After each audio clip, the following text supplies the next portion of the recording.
Genesis chapter 8. And God remembered Noah and every living thing, and all the cattle that was with him in the ark. And God made a wind to pass over the earth, and the waters subsided. The fountains also of the deep and the windows of heaven were stopped, and the rain from heaven was restrained, and the waters returned from off the earth continually.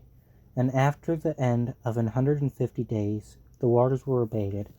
And the waters rested in the 7th month of the 17th day of the month upon the mountains of Ararat.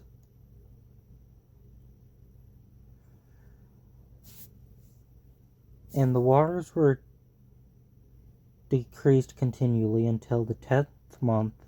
In the 10th month, on the first day of the month, were the tops of the mountains seen. And it came to pass at the end of 40 days that Noah opened up the window of the ark which he had made.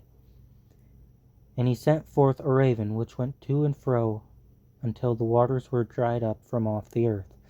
And he sent also forth a dove from him to see if the waters were abated from off the face of the ground.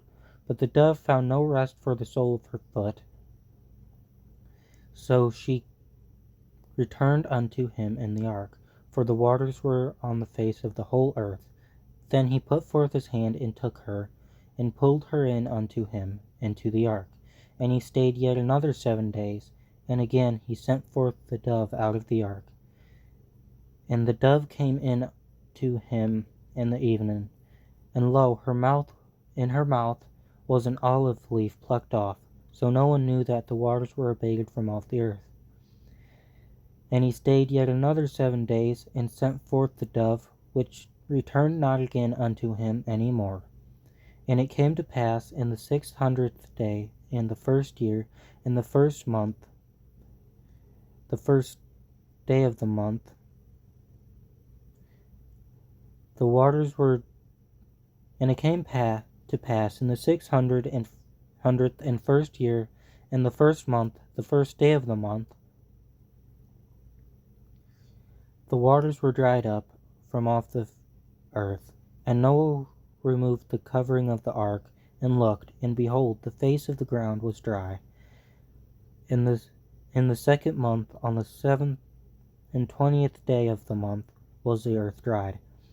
And God spoke unto Noah, saying, Go forth from the ark, thou and thy wife, and thy sons wives with thee.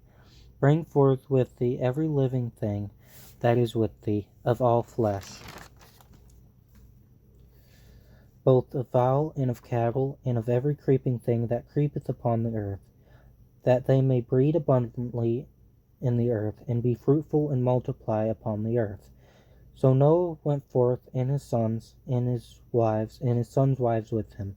Every beast, and every creeping thing, and every fowl, and whatsoever creepeth upon the earth after their kinds, went forth out of the ark.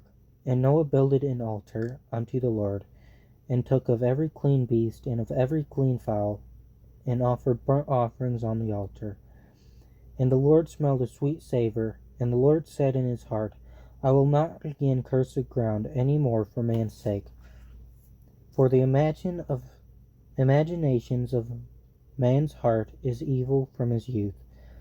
Neither will I again smite any more every living thing as I have done. While the earth remaineth, seedtime and harvest, and cold and heat, and summer and winter, and day and night shall not cease.